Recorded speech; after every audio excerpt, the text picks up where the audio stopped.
కూడా ఈరోజు రేవంత్ రెడ్డి మాటలను సీరియస్గా తీసుకునే పరిస్థితి లేదు. బట్టి గౌరవ ముఖ్యమంత్రి గారు కాబట్టి ఆయన వ్యక్తిగతంగా నా మీద, మా పార్టీ మీద, మా ప్రభుత్వం మీద ఆరోపణలు చేశాడు కాబట్టి చెప్పాల్సినటువంటి అవసరం ఉంది కాబట్టి నేను చెప్తా ఉన్నాను. నిధులు రావడానికి రాష్ట్రంలో ఏ రాష్ట్రంలో అయినా ఒక నిర్దిష్టమైనటువంటి కార్యాచరణ ప్రణాళిక ఉంటుంది. ఎవరైనా దానికి లోబడి రూపకల్పన చేసుకోవాల్సిన అవసరం ఉంటుంది.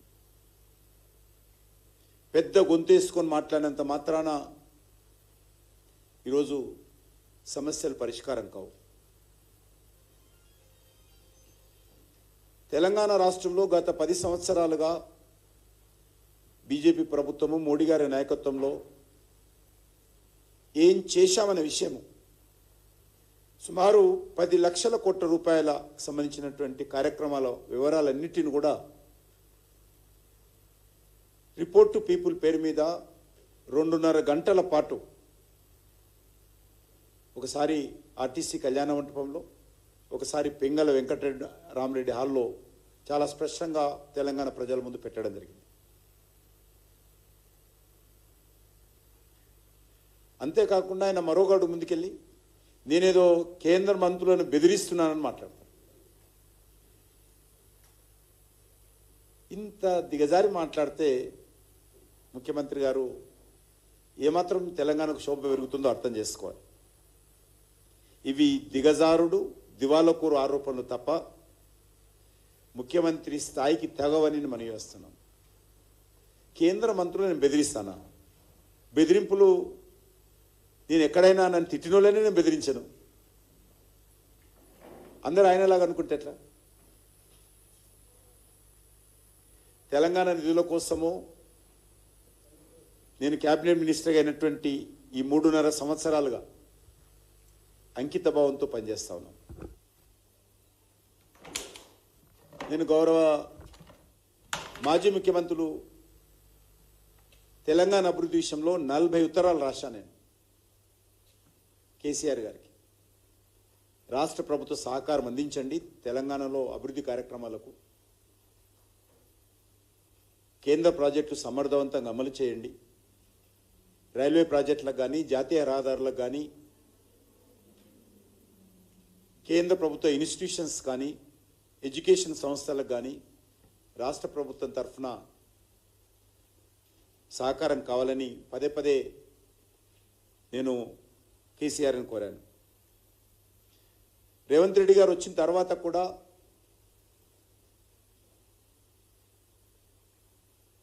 త్రిపుల్ ఆర్ రింగ్ రోడ్డు విషయంలో కావచ్చు, రైల్వే ప్రాజెక్టుల విషయంలో కావచ్చు, వీరు కూడా ఉత్తరాలు రాశాను నేను.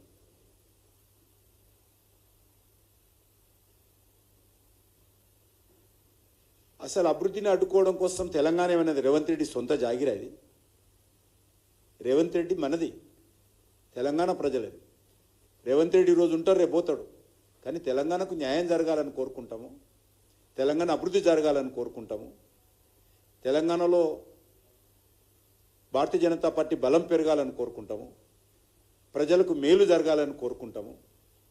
అంతే తప్ప రేవంత్ రెడ్డి మీద కోపంతో తెలంగాణను అభివృద్ధిని అడ్డుకునేటువంటి అజ్ఞానం కామ్యమైన విషయాన్ని అర్థం చేసుకోవాలి.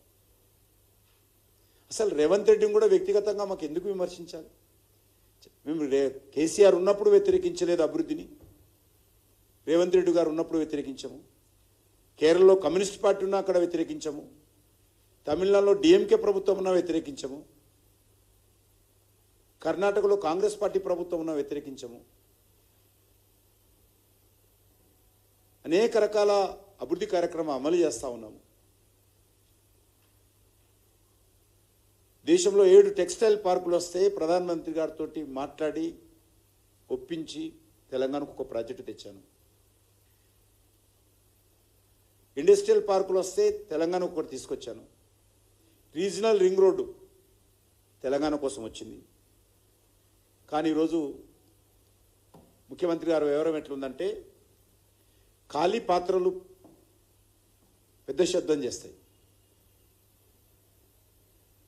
రేవంత్ రెడ్డి గారి వివరం అట్లనే ఉంది. నేను విలువలకు ప్రాధాన్యత ఇచ్చే వ్యక్తిని. ప్రజల పట్ల విశ్వసనీయతకు కట్టుబడి ఉంటాను. నైతిక విలువలతో కూడినటువంటి రాజకీయాలకు ప్రాధాన్యత ఇస్తాను. అంతే తప్ప ప్రాజెక్టులు అడ్డుకోవడమో ఇతరత్రో ఊహించడం కూడా కష్టం. నా తరఫున ఆ రకమైనటువంటి చర్యలు ఎవరైనా ఊహించడం కూడా తప్పే అని సందర్భంగా వహిస్తున్నాను. అదే కాకుండా చిన్నప్పటి నుంచి కూడా ఒక సిద్ధాంతానికి కట్టుబడినటువంటి వ్యక్తిని. కాబట్టి ఈ తాటాకు చప్పులకు భయపడే వ్యక్తిని కూడా కాదు నేను. తప్పు చేయనప్పుడు అసలే భయపడను. తప్పు జరిగితే ఒకవేళ పొరపాటున విధానం మార్చుకుంటాను తప్ప వైఫల్యాలను, అవాస్తవాలను, అసమర్థతను నా మీద రుద్దితే అది మంచిది కాదు. నా మీద రుద్ది తప్పించుకునేటువంటి కుట్ర రేవంత్ రెడ్డి గారు తన వైఫల్యాల నుంచి చేస్తూ ఉన్నారు. నేను కానీ మా పార్టీ కానీ మేము గత పార్లమెంట్ ఎన్నికల్లో ఈరోజు దేశంలో అధికారంలో ఉన్నాం కాబట్టి ఏవైతే దేశ ప్రజలకు హామీ ఇచ్చామో దానికి కట్టుబడి ఉండి ప్రతి ఒక్కొక్క హామీ అమలు చేయాల్సినటువంటి బాధ్యత మాది. అమలు చేసి చూపిస్తాం, చేస్తూ ఉన్నాం. హామీల కట్టుబడి పనిచేస్తామని కూడా మనం చేస్తా ఉన్నాం.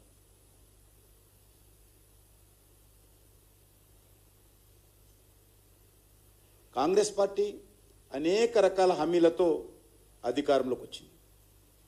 వాటిని అమలు చేయాల్సినటువంటి బాధ్యత కాంగ్రెస్ పార్టీది.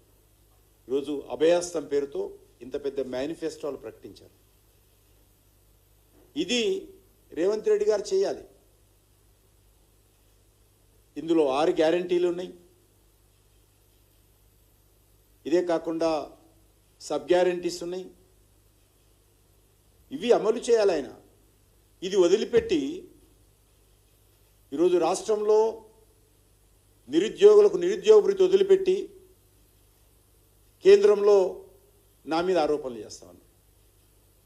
మహిళలకు ఇవ్వాల్సినటువంటి నెలకు 2,500 రూపాయలు వదిలిపెట్టి ఇతర విషయాల్లో దాడులు చేస్తా ఉన్నా నా మీద.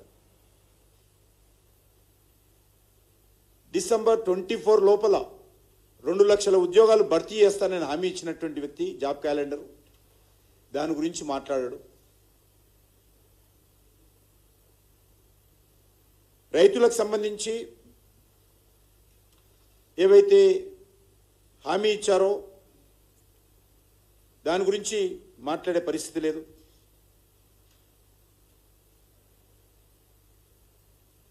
ఇందిరమ్మ రైతు భరోసా ఎకరానికి 15,000 రైతులకు, కౌలు రైతులకు 15,000, రైతు కూలీలకు 12,000, 10 పంటల పైన 500 బోనసు, అదనపు బోనసు.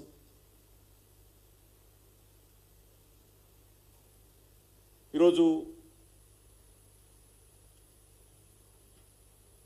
ఈ రకమైనటువంటి అంశాల మీద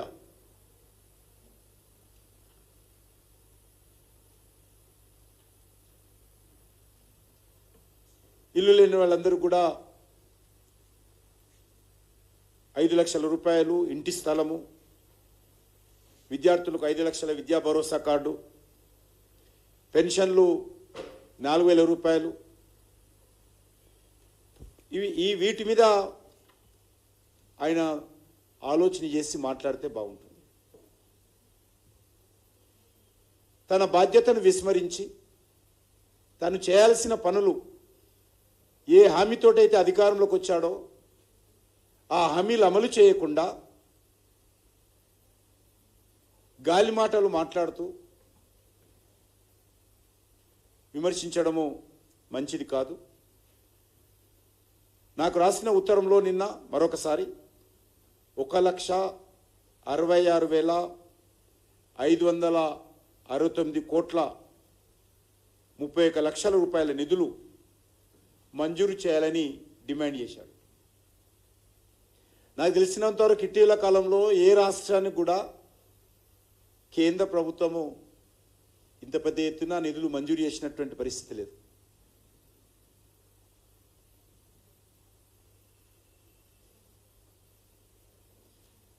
ఇన్ని లక్షల కోట్ల రూపాయలు కేంద్ర ప్రభుత్వం దగ్గర రెడీగా ఉండే పరిస్థితి కూడా ఉండదు. అంతేకాకుండా నేను అడుగుతాను ముఖ్యమంత్రి గారిని, మీరు 1,66,000 కోట్ల రూపాయలు అడుగుతున్నారు కదా, మరి రాష్ట్ర ప్రభుత్వం బడ్జెట్లో ఈ ప్రాజెక్టులకు ఎన్ని కేటాయింపులు చేశారో చెప్పాల్సినటువంటి అవసరం ఉంది. కేంద్ర ప్రభుత్వం అడుగుతున్నప్పుడు రాష్ట్ర ప్రభుత్వం కూడా కేటాయింపులు చేయాలి. అసలు ఈ ప్రాజెక్టులో ఏదైనా ఒక ప్రాజెక్టు కేంద్ర ప్రభుత్వము ఎన్నికల ప్రణాళికలో పెట్టిందా? కేంద్ర ప్రభుత్వం ఎక్కడైనా హామీ ఇచ్చిందా?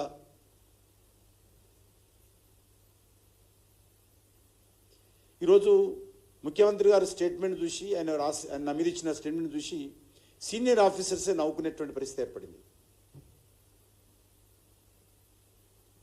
నాకు డిసెంబర్ 12వ తేదీన ఢిల్లీలో రేవంత్ రెడ్డి గారు వచ్చారు. ఇదే 1,66,000 కోట్లు ఆ రోజు కూడా నా చేతికి ఇవ్వడం జరిగింది.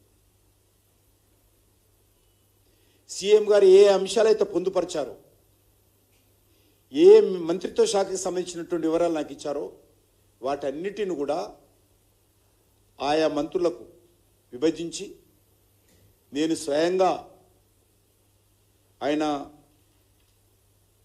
23వ తారీఖు జనవరి 23వ తారీఖు నాడు నితిన్ గడ్కరీ గారికి, అశ్విని వైష్ణవ్